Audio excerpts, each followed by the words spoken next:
بسم اللہ الرحمن الرحیم۔ آج انشاءاللہ تعالی ذکر پاس انفاس یعنی سانس کے آنے جانے کے دوران خیال کی زبان کا جو ذکر ہے اس کا بقیہ حصہ بیان ہوگا۔ جب ذاکر اس ذکر میں مگن ہو جاتا ہے اور سانسوں کے ساتھ اللہ کے نام کا اعتصام پیدا ہو جاتا ہے اور بلا ناغہ اس ذکر کو وہ کرتا رہتا ہے، تو پھر یہ ذکر دنیا کے کام کرنے کے دوران بھی یہ خود بخود ہی چلتا رہتا ہے، اور کچھ دنوں کے بعد ہی اس کے ثمرات سامنے آنے شروع ہو جاتے ہیں۔ یعنی نفس پاکیزہ ہونا شروع ہو جاتا ہے، خواہشات مغلوب ہوتی ہیں، غصہ اعتدال میں آ جاتا ہے، انسان پاکیزگی کے سفر پر چلنا شروع ہو جاتا ہے۔ حضرت سلطان العارفین سلطان باہو رحمۃ اللہ علیہ نے فرمایا، جو دم غافل سو دم کافر، سانو مرشد اے فرمایا ہو، سنیا سخن گئیاں کھل اکھیں، اساں چت مولا ول لایا ہو، کیتی جان حوالے رب دے اساں ایسا عشق کمایا ہو، مرن تو پہلا مر گئے حضرت باہو، جدو اس میں ذات کمایا ہو۔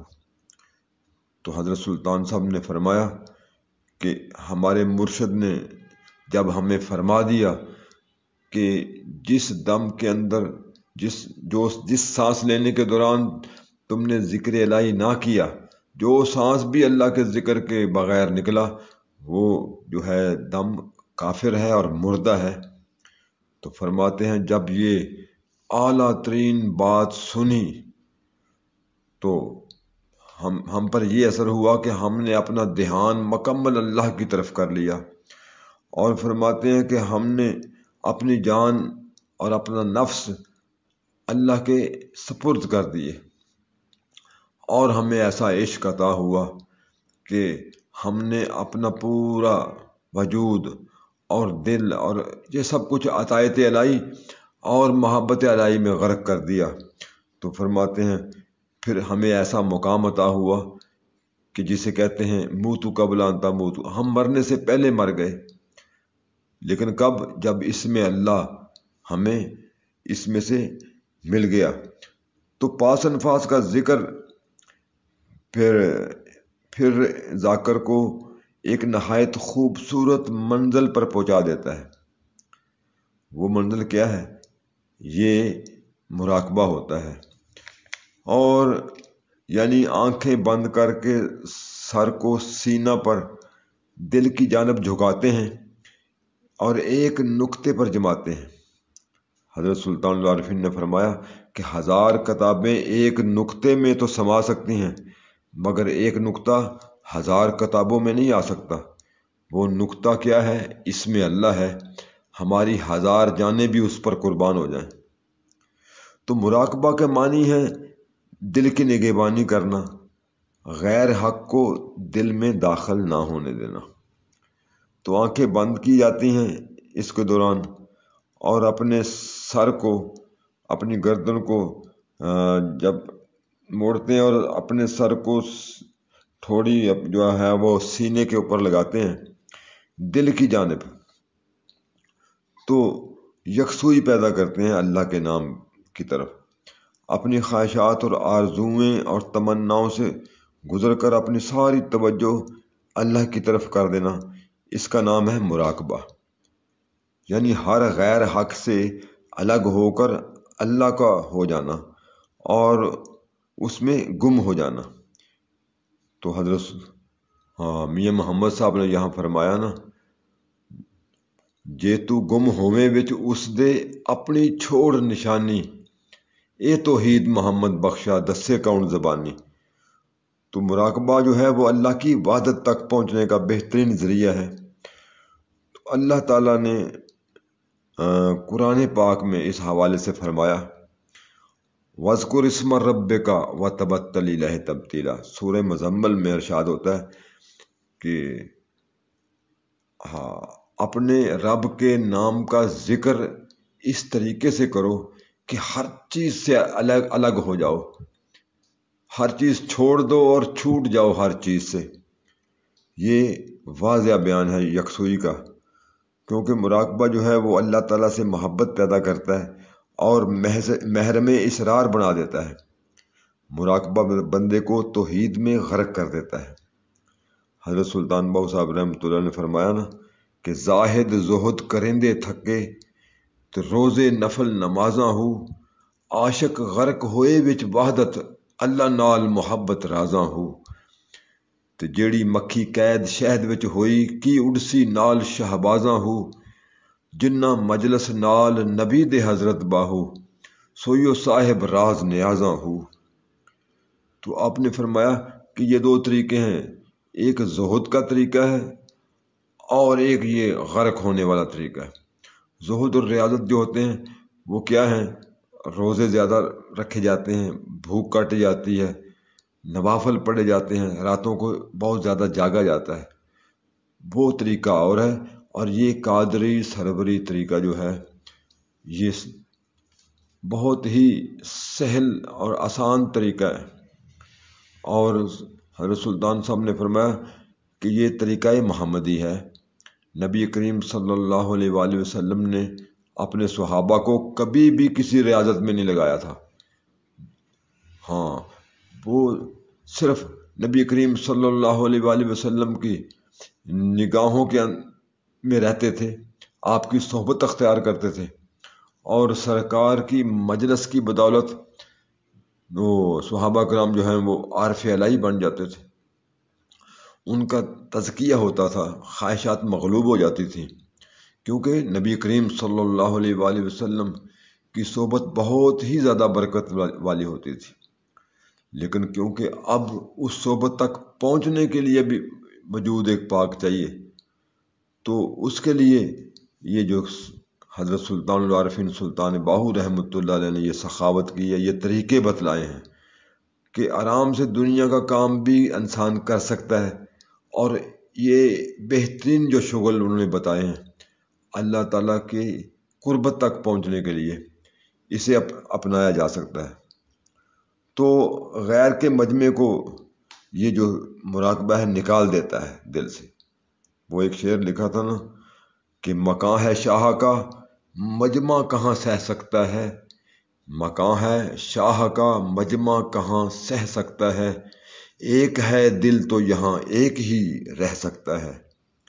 مراقبہ بندے کو توحید میں غرق کر دیتا ہے اور یہ وحدت میں لے جاتا ہے جو مراقبہ ہے۔ تو مراقبے کے ذریعے اندر کی آنکھ کام کرنا شروع کرتی ہے۔ کیسے؟ آنکھ کیونکہ بند ہوتی ہے، دل کے اندر انسان توجہ کرتا ہے اور اس کے اندر سفر کرنا شروع کرتا ہے، دل کے اندر اللہ کے نام کو تلاش کرتا ہے، ڈھونڈتا ہے، کیونکہ اللہ کا نام جو ہے وہ ہماری آنکھ کا مرکز ہوتا ہے۔ حضرت میاں محمد صاحب نے یہاں فرمایا نا، وہ فرماتے ہیں اکھیاں میریاں تاڑے لگیاں ویکھ کے راہ سجن دا، عاشق تے شہید محمد نہیں محتاج کفن دا۔ تو جب انسان کے حواس ظاہری اور باطنی ایک نقطے پر آ جاتے ہیں، یہ وہ مقام ہوتا ہے کہ انسان ہر چیز سے الگ ہو جاتا ہے، اندر کا وجود جاگ جاتا ہے جو سویا ہوا ہے، اور اندر کی آنکھیں کھل جاتی ہیں اور اس کے اسرار کا مشاہدہ ہونا شروع ہوتا ہے۔ یہاں پھر شعر یاد آیا، حضرت میاں محمد صاحب رحمۃ اللہ علیہ فرماتے ہیں کہ ایک پل فارغ اپنے آپوں نالے غیر رقیبوں، رل مل بینا نال سجن دے سن لے گل حبیبوں، تے دو جگ دی جے شاہی لبے بھاویں لکھ عمر دی، اس پل نال محمد بخشا خشخش مول نہ رل دی۔ آپ نے فرمایا اگر ایک لمحہ بھی مل جائے ایسا کہ انسان اپنی خواہشات سے علیحدہ ہو جائے اور دنیا مافیہا کا خیال دل سے نکل جائے اور صرف ایک محبوب کا خیال رہ جائے باقی، تو فرماتے ہیں یہ قربت الہی کے یہ لمحے ہوتے ہیں، محبوب کو ملنے کے یہ جو گھڑیاں ہیں بہت قیمتی ہوتی ہیں جس کو نصیب ہو جائیں۔ تو اس میں بے شمار فوائد اور لذتیں بھری ہوئی ہیں۔ قرآن کریم میں موجود ہے کہ جب حضرت ابراہیم علیہ السلام کے متعلق فرمایا اللہ نے کہ جب ابراہیم پر رات کا اندھیرا چھا گیا تو انہوں نے ستارہ دیکھا اور کہا کہ ہاذا ربی، یہ میرا رب ہے۔ پھر ستارہ چھپ گیا، چاند نظر آیا تو پھر فرمایا کہ وہ نہیں، یہ بڑا ہے، یہ میرا رب ہے۔ جب چاند بھی چھپ گیا تو پھر سورج نظر آیا تو فرمایا یہ رب ہے۔ جب سب کچھ ختم ہو گیا، سورج بھی چھپ گیا، تو پھر فرمایا انی وجہت وجہی للذی فطر السماوات والارض حنیفا وما انا من المشرکین۔ اور میں نے اب اپنا منہ اللہ کی طرف کر لیا ہے کہ جو زمین و آسمان کو پیدا کرنے والا ہے، ایک طرف ہو کر، الگ ہو کر، اور میں مشرکوں میں سے نہیں ہوں۔ یعنی یہ ایک بہترین اللہ تعالیٰ نے طریقہ عطا فرمایا جو ذوق والے اور شوق والے لوگ ہیں، کیونکہ ابراہیم علیہ السلام کا معیار بہت ہی اونچا ہے۔ اس معیار میں آنا یہ نصیبوں والے کی بات ہے۔ یعنی یہ سراسر یہ مراقبے کا درس دیا جا رہا ہے کہ جب انسان کے اوپر اندھیرا چھا جاتا ہے، یعنی بے خبری ہو جاتی ہے کائنات سے، بے خبر ہو جاتا ہے، ایک طرف ہو جاتا ہے انسان، جب لوگ سوئے ہوئے ہوتے ہیں یا ایسے خالی مقام میں آتا ہے کہ جہاں کسی کی آواز نہ آئے، تو بہترین تیاری کر کے، وضو کر کے اور صاف کپڑے پہن کر تو بیٹھ جاتا ہے اور نیت کر لیتا ہے کہ آج ملاقات کرنی ہے ہر روز۔ تو فرماتے ہیں جب ابراہیم پر رات کا اندھیرا چھا گیا، یعنی بے خبر ہو گئے، ہر طرف سے اندھیرے میں آ گئے، تو اندر سے پھر ایک روشنی نظر آئی جیسے ستارے کی روشنی ہے، کیونکہ قرآن پاک کے اندر آیت نور ہے، اللہ نور السماوات والارض، اللہ زمین و آسمان کا نور ہے۔ اور اللہ کے نور کی مثال ایسے ہے جیسے ایک تاکچہ ہو جس کے اندر بتی جل رہی ہے اور وہ فانوس کے اندر ہے۔ وہ فانوس بھی اتنا خوبصورت اور چمکدار ہے جیسے ستارہ ہے، چمکتا ہوا ستارہ۔ تو اللہ تعالیٰ نے ستارے کی مثال دی۔ فانوس کون سا ہے؟ یہ قلب ہے جس کے اندر روح کی بتی جل رہی ہے، اور اس کے اندر مقام سر ہے اور مقام توحید ہے۔ تو اللہ فرماتا ہے یؤتیہ من یشاء، جسے اللہ تعالیٰ چاہے اس کی طرف ہدایت عطا فرماتا ہے، اس نور کی طرف۔ تو قرآن پاک کے مطابق جیسے ابراہیم پر رات کا اندھیرا چھایا تھا، ہم پر بھی چھا سکتا ہے۔ ایک طرف جب ہم بیٹھیں گے تو بے خبر ہو جائیں گے، ایک نقطے پر جم جائیں گے، ہر طرف سے ہٹا کر جب دل کی طرف توجہ کریں گے، کیونکہ دل جو ہے یہ کعبہ ہے۔ حضرت صاحب نے فرمایا نا، او کعبہ کر خلیل دا، اے کعبہ ذوالجلال، اتھے وڑن نہ دیوی غیر نو، متا کڈن ہوئی محال۔ یہ سلطان العارفین سلطان باہو رحمۃ اللہ علیہ فرماتے ہیں کہ بے باہو باغ بہاراں کھڑیا، نرگس ناز نرم دہو، دل وچ کعبہ صحیح کیتی اسو، پاکو پاک پرم دہو، طالب طلب طواف تمامی، حب حضور حرم دہو، گیا حجاب تے تھیو سے حاجی حضرت باہو، اللہ بخشیا را کرم دہو۔